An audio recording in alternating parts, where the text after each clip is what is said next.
Shalom. My name is Rabbi Josh Caruso. I'm from Congregation Mishkan, or here in Beechwood. It is my honor and real privilege to pay Norm special tribute today as we mourn our friend. It is a fearful thing to love what death can touch. A fearful thing to love, hope, dream to be and owe to lose.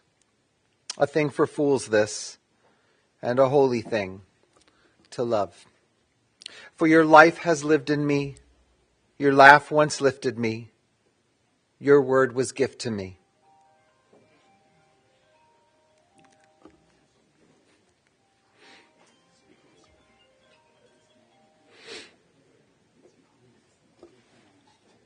This is a good time to say, if you have your phone on or a device, you could just silence it or turn it off. It happens. It's okay. For your life has lived in me, your laugh once lifted me, your word was gift to me. And to remember this brings a painful joy. 'Tis a human thing, love, a holy thing, to love what death has touched. Dear God, this day be with us. Wrap us in your presence like a blanket. Comfort our saddened souls. May the grieving family find solace in the love they share, in the devotion of friends and community, and in the knowledge of your sheltering presence. God, console us all in the faith that Norm lives on, among us, in every family celebration, in each of our smiling memories, in his devotion to friends and family. Dear God, Shomea Tefillot, hear our prayers. Find favor in our dear one, a beloved spouse, father, brother, grandfather, great-grandfather, uncle, a treasured presence to so many more. So cherished and loved, God, shower your presence upon Norm.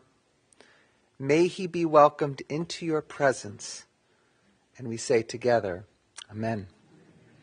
I'd like to take this time and invite a couple of family members to share some perspectives and reflections on their father and on their grandfather. We'll first invite Debbie Singer, Norm's daughter. Following Debbie, Kyle Kahnweiler, Norm's grandson.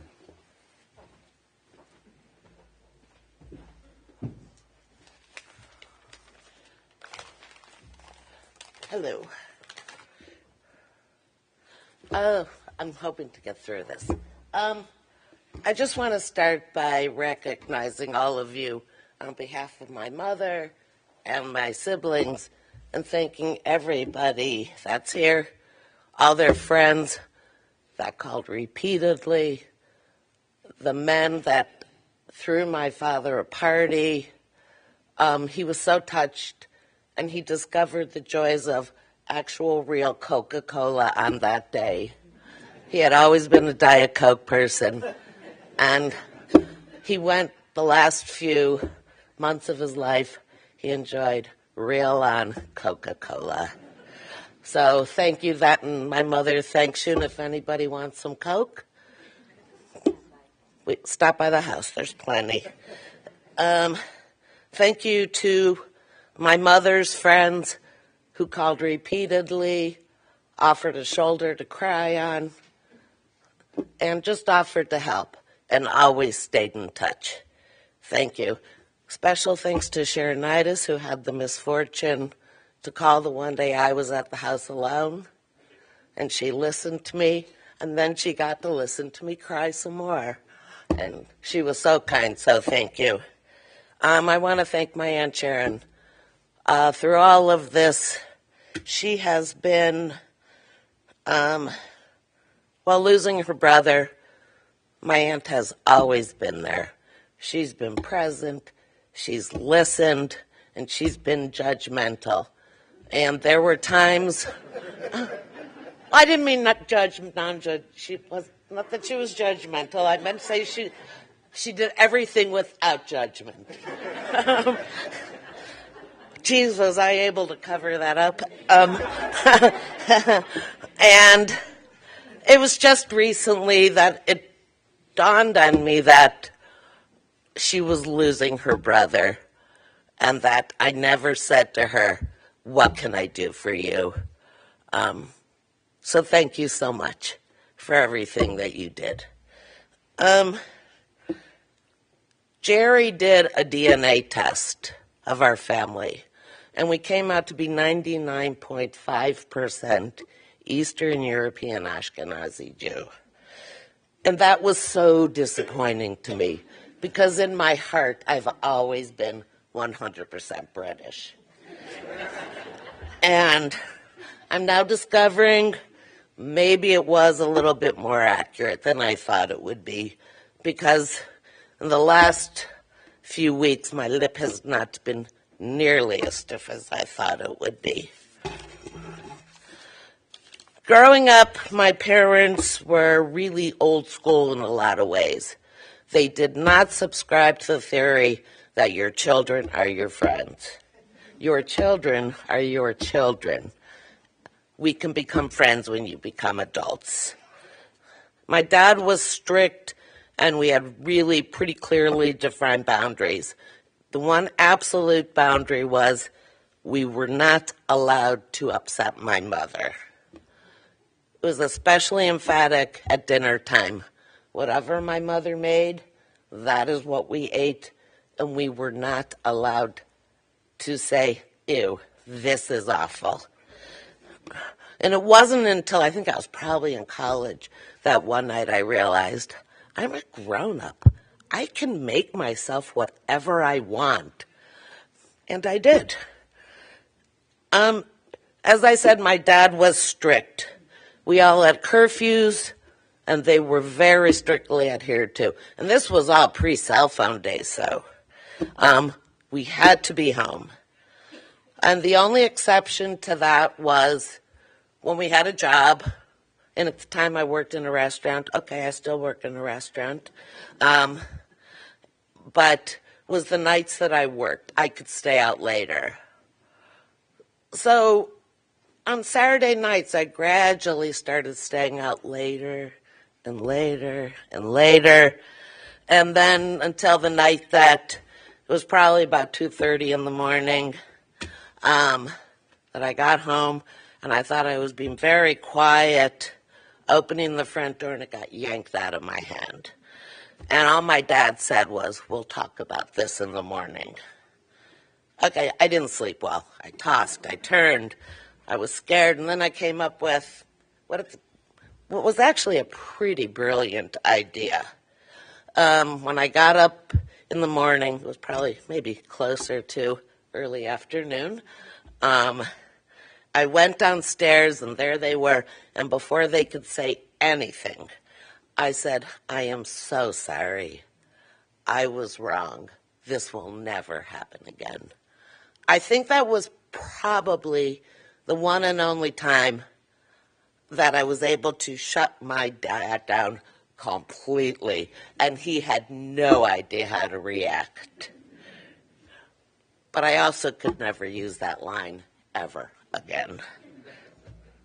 I spent many Sundays watching Browns games with my dad. I used to tell people that I'm their spinster daughter spending time with her aging parents. I once asked my mother's sister, "Aunt Sue, does your spinster daughter spend time with her aging parents?" She was very much not amused. My dad and I spent a lot of time watching baseball together when they were the Indians and when they became the Guardians. And through my dad, I got my great love of baseball. And I'm going to stand here now and say, "Dad, you were still wrong. Catcher is a defensive position. It is not an offensive position." I mean, we do have hedges. My father was not an overtly demonstrative man, but he went to every single one of our sporting events. I ran track, Jerry swam, Becky did cross country, John wrestled and played soccer, and my parents were at every sporting event that they could be at it. And he was a loud cheerleader. And his cheering us on was really his love language. Okay, this is the tough part now. Well, so much of this has been so hard. It's also been really easy. He's my father. What can I do for you? I'm not a naturally touchy-feely person, but in the past year, I've spent a lot of time with my dad, just sitting there with him and holding his hand. And early in this whole thing, I was sitting there, he was in bed, I was holding his hand, and I asked him, what do you want? What do you want us to do? And at that point, he wanted to really keep fighting. I mean, this was very early in all this. But I would just sit with my dad and hold his hand and not say anything at all. And I did this a lot in especially the last 6 weeks. I was always very conscious of not really knowing what my father was aware of and what he wasn't aware of. Because he could verbalize things on occasion, we just don't know what the brain is comprehending. So I made a real effort to always talk to my father like the father I had always known, like the intelligent man he was. The last thing my dad said to me was a couple weeks ago. I'd just been there for like 3 days. And it was probably the last really clear thing my dad said to me was, he said, thank you, and drive carefully. Every time I left the house, he said, drive carefully. As I said, these last few weeks have been heartbreakingly hard. But it has been my honor to help my father and my mother as his life has come to an end. It has been the honor of a lifetime to be able to help this good man move on. The last thing I whispered in my dad's ear was on Sunday. I said, I love you. And I said, now go join Larry and all of your other friends and be part of the most amazing baseball team ever. That's it.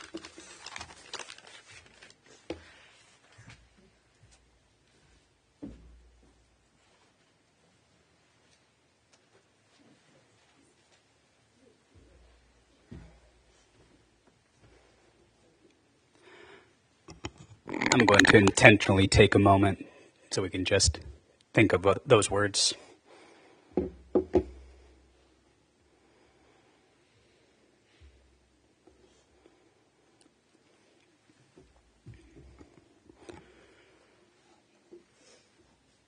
My name is Kyle, and I'm up here representing our Papa Norm's 6 grandchildren, myself, Kim, Alex, Mackenzie, Henry, and Will. Besides being siblings, what do a waitress, a nurse, a CFO, and an angel/angel investor all have in common? As I sifted through messages and memories from my siblings and cousins, I found common themes about our Papa Norm. While there were some similarities within specific memories, we will get into that, I took a moment to reflect on our nuclear family and realized a common theme is our individuality. Papa Norm was the patriarch of a family of 4 children, all encouraged to pursue their own passions, and it didn't stop there. What do a cannabis entrepreneur, behavioral therapist, doctor, private wealth manager, med student, and a film writer all have in common?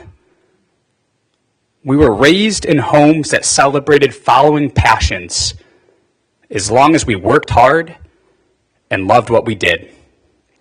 For Henry, each phone call with Papa would start with the same 2 questions, and note the order of importance.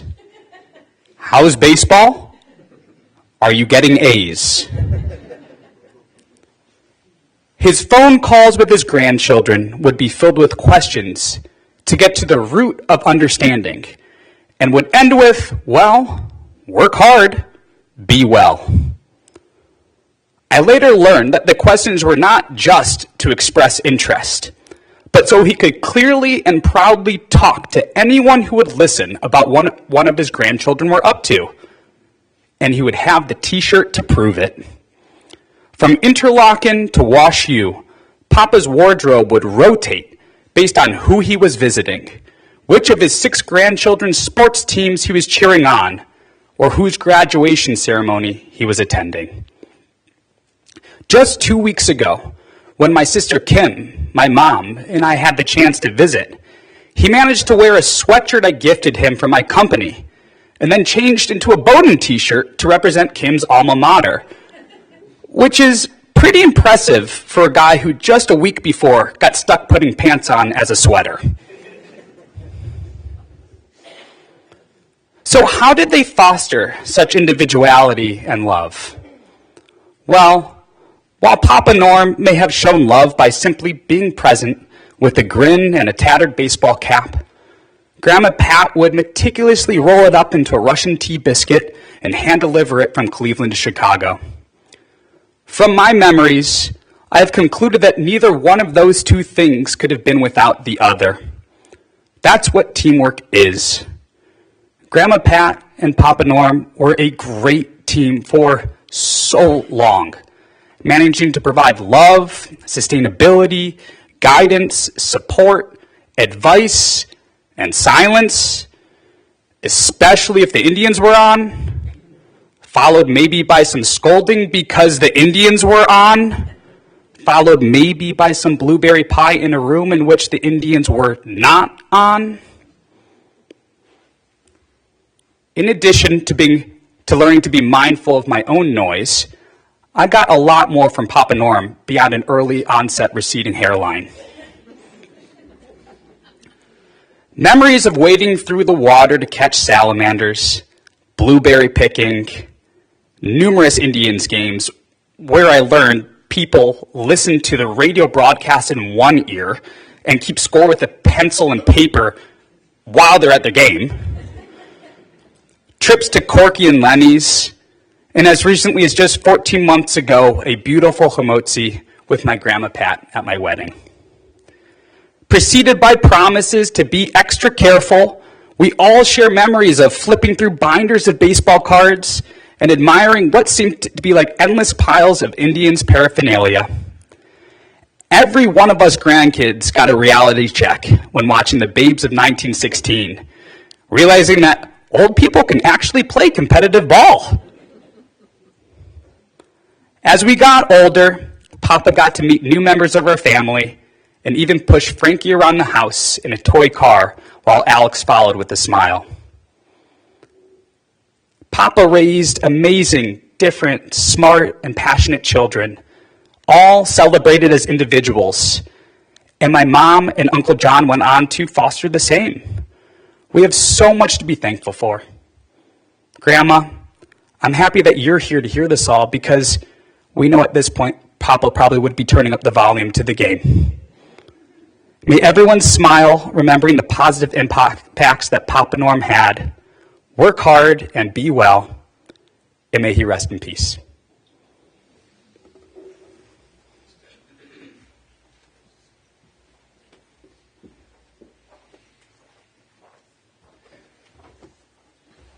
Cheryl Eitman is a long-time family friend. Her parents, Rhoda and Larry, close friends with Norm and Pat.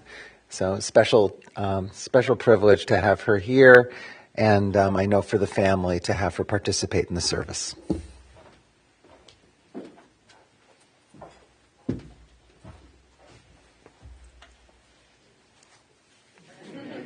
Larry's hat. I'm going to invite everyone, if you're able, to rise together for one final seventh inning stretch in Norm's honor while we sing together in the spirit Norm would want us to sing, "Take Me Out to the Ball Game." And I'm going to sing it in a key that you all can sing in, so no excuses. Take me out to the ball game. Take me out with the crowd. Buy me some peanuts and Cracker Jack. I don't care if I never come back, for it's root, root, root for the Indians. If they don't win, it's a shame, for it's 1, 2, 3 strikes, you're out at the old ball game. Play ball, Norm, forever, and say hello to Larry and Rhoda.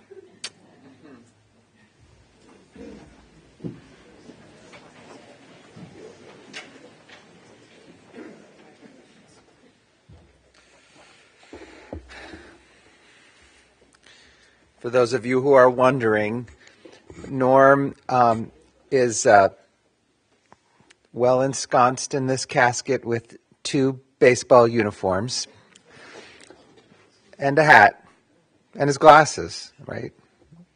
Weren't sure in the world to come if, there's proper eyesight there, so we want to make sure he's taken care of.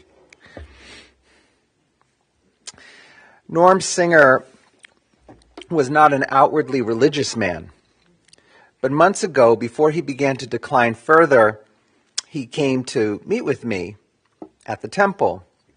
He told me that while he didn't come regularly to synagogue, he did pray every day. In fact, Norm kept a list of people he prayed for. This was Norm. Stubborn as all get out, doing things his own way, playing by his rules, and surprising you along the way. If baseball was a religion, Norm would have been its most fervent adherent. It was on the baseball diamond where he felt most at home, and he found great joy in introducing those closest to him to America's greatest pastime. As Norm's obituary states, he played baseball from the age he could hold a bat and throw a ball until he was 87 years old. The baseball field provided a space to build amazing relationships and friendships. Some started as a teen in Cleveland Heights and others as a member of the Babes of 1916 in Solon. In fact, the Cleveland Jewish News published a story in 2012 on Norm's participation and other friends in the Babes of 1916 League. Here's an excerpt. Like many Northeast Ohio ball players, Orange resident Norm Singer spends nearly every week in the summer lacing up his spikes, straightening his cap, loosening up his arm, pounding his mitt, and hustling onto the ball field. But what separates Singer from many other ball players is the number on the back of his jersey, 1937, the year the 75-year-old was born. Singer plays in the Babes of 1916 Men's Senior Softball League, a Solon-based league for those 65 years and older. He's been in the league 6 years, he said, at that time.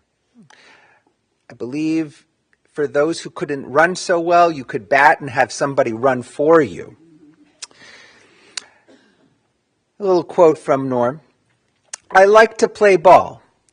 I'd play 5 days a week, a doubleheader every day if I could, said Singer, a member of Anshe Chesed Fairmount Temple in Beechwood, this is 2012, who plays second base. When I first started, Norm said, I played a lot of center field because at that point I could run. I'm not running quite as well anymore. The truth is that Norm was a 5-tool player in life. A loving husband, father, brother, uncle. He believed in the value of being a public servant. Norm fostered lifelong friendships. He was a champion for Cleveland, and he was a devoted baseball fan and player, of course. Norm grew up in the Glenville neighborhood before moving to Cleveland Heights. He was the son of Marion and Nate, both immigrants to America from Eastern Europe. He was gifted with Sharon, his sister, 12 years his junior. They were raised in a traditional Jewish home, observing the kosher laws with special memories linked to the Passover holiday, of course. Norm enjoyed being a family man, becoming a husband to Pat and father to Jerry, Deborah, Jonathan, and Rebecca, and grandfather to Mackenzie and Alex, who married Rebecca, Kyle and Katie, Kimberly, Henry, and Will, and great-grandfather to Frankie, Stella, and Dash, in addition to numerous nephews and nieces. Norm and Pat were fixed up. Norm was 21, Pat 18. He needed a date and was lucky enough to find the woman who would become his bride for 67 years. 67 years. Norm immediately revealed his baseball bona fides by coming over before their official date to meet Pat and her parents. He was coming from practice and wearing a baseball jersey. Their first dates involved Norm taking Pat to the ball games in which he was playing.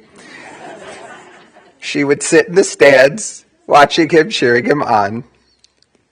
He was taken with Pat, but was not the most conventional individual when it came to courtship or chivalry. One day, Norm's friend asked him in front of Pat why he was not engaged yet. Norm, finding no reason to object, immediately turned to Pat and gave her his pin. They were engaged. Such a romantic guy. And they got married at Fairmount Temple by Rabbi Philip Horowitz. Norm would eat, drink, and sleep baseball. In fact, he taught Sharon how to understand the game. In fact, at one point, she could name at least one baseball player from every major league team. Norm was so proud. He loved watching his kids, grandkids, and nephews play their games in whichever sport was their passion, as Kyle alluded to, and he and Pat even timed their trips to Chicago in order to attend those games. When the four kids were growing up, the family took trips to state parks, state fairs, Niagara Falls. Those sort of trips were economical for a family of 6. Indeed, Norm was a frugal guy and raised the kids to live within their means. In fact, Becky shared that when she was a kid, she once wished to upgrade her dollhouse. Norm fronted the money, but assessed a mortgage on that dollhouse in Becky's name, demanding a monthly payment. He carried around a phone that you could call anything but smart, and he rarely turned it on. He was his own man, lived by his own code. Norm believed that giving back to his community was a priority. He served on council for 10 years before taking on mayoral duties both in the city of Orange. He was treasurer for the Friends of Orange Library and was a brother in the Owatonna Lodge of the Knights of Pythias. Early on in his accounting career, Norm knew that he didn't want to spend his life working for someone else. After some early stints with account firms, he opened up his own business and never looked back. The specter of tax season was felt throughout the Singer home as Norm would head to the basement after dinner to do more work. And the kids absorbed their dad's work ethic, admiring his diligence in serving his clients and giving them a home and the basic necessities of a kid. Norm loved Cleveland. He built a life and friendships here and never wavered from supporting the city he loved. Those friendships, born from years of support and love, culminated in an incredible home visit from about a dozen of his closest buddies. Are some of you here today? Raise your hands. A few of you here today. So, knowing that he was in decline, these men brought Norm lunch and shared directly with him what he meant to them. They talked about how he impacted their lives, and through poignant sentiment, tears, and laughter, they practiced the Jewish value of Bikor Cholim, of visiting the sick. Here is the poem they composed and shared with their friend, knowing that time was at a premium. For Norman, a baseball cap, an Indian's jacket, your weekend uniform. Saturday nights with quiet flair, a fashionista in your own way. A white cup always in hand, you never turn your back to the doorway. You're always aware, always present. You give Pat a kiss, hello and goodbye, even when you're leaving the house. Headphones on in restaurants. Music, games, and laughter are your constant companions. You listen to the Indians like old friends, and you care for your real ones the same, with a heart tuned to service and time freely given to your community. Baseball, racquetball, and golf. You play for the love of it. You collect memories and gloves and cards, each one a story, a season, a smile. You'll never share your Chinese food. Some things are sacred. But you share your kindness, your humor, your steady presence with your wide circle of friends who gather in gratitude. An all-around good guy, right here, right now. Norman, your game is live. Pat, it has been a journey. Your family, friends, and clergy have watched in awe as you have spent these past days, weeks, months caring for Norm. Going back to November, Norm, in his inimitable way, would tell Pat, "I'm ready to die. It'll be in the next 2 days." November. Then he'd put in an order for Pat to pick up a double Big Mac and large French fries. Only those who have walked in your shoes, Pat, can know what it feels like to watch your lifelong love, as you called him, slowly drift away. Looking back on the years, you two brought 4 beautiful children into the world, and then got to watch them evolve and grow and move into relationships and create and bring children into this world. You both shep nachas when your grandchildren and great-grandchildren arrived, and you traveled to every continent, exploring new cultures, and made special friends on that congregational trip to Israel. Norm was never the romantic, but he was forever devoted to you, Pat. You were his constant, his cheerleader, his support. And now you enter into a new chapter of your life. Please know that you are surrounded by so much love in this room and a support network that will remain by your side, including your clergy, me and the team, Rabbi Molbaum, who's here today to comfort you as well. And now, the 7th inning stretch is over. We've reached the bottom of the 9th inning. In his final moments, Norm knew that with 3 men on and 2 outs, he was never the guy to let that payoff pitch float by him without giving his biggest swing. He took many big swings in his life, and he could look back on his days as a true grand slam. Zichrono livracha. May Norm's memory be an enduring blessing. And we say, Amen.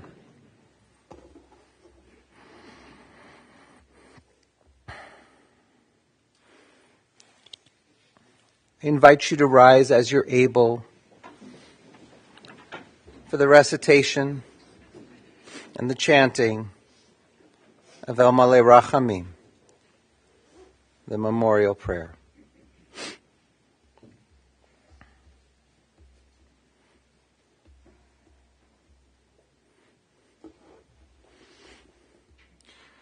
El Malei Rachamim, שוכן במרומים, המסי מנוחה נכונה, תחת כנפי השכינה.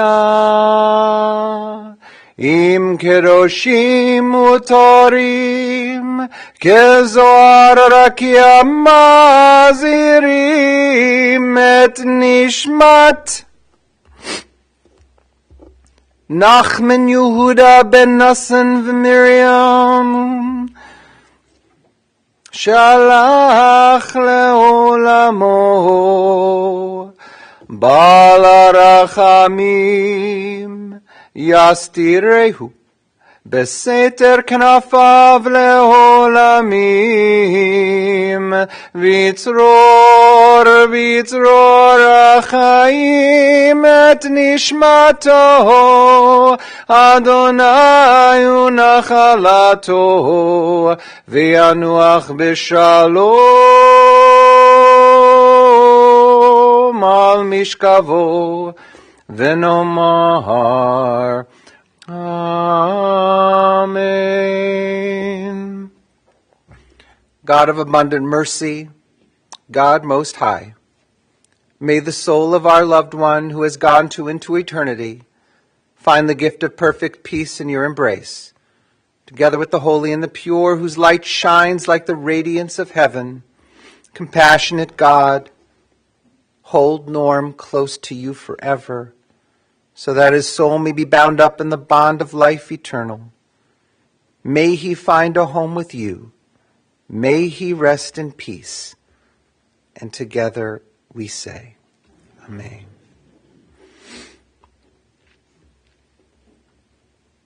You may be seated. As we turn to the conclusion of our service, we'll share that after the service we will move to Mayfield Cemetery for the burial. Shiva will be observed at Norm's sister and brother-in-law's home, the Priestland residence, 19601 Van Aken Boulevard in Shaker Heights, 19601 Van Aken. They're sitting today, Thursday, from 1 to 5, and tonight from 7 to 8:30. The family will be sitting again tomorrow, Friday, from 1 to 4. In lieu of flowers, the family suggests donations be made in Norm's memory to the Hospice of Western Reserve, the Gathering Place, or the Babes of 1916, or charity of your choice. Thank you.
We're going to turn sharp left. The coach.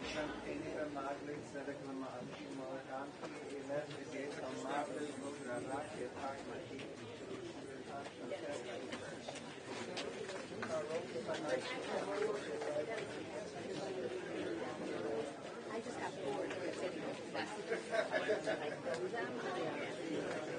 but the thing is,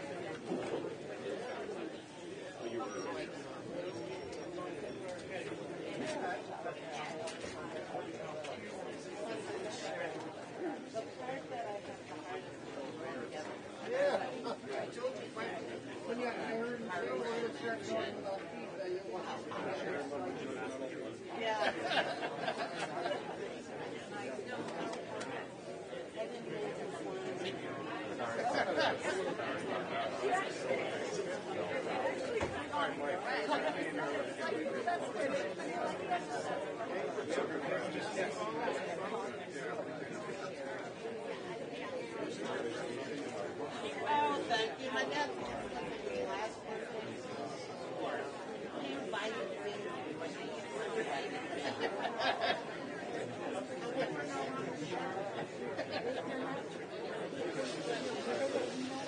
I know.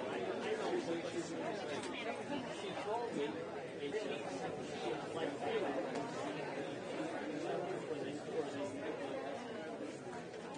she wanted to be right, but not because she needed.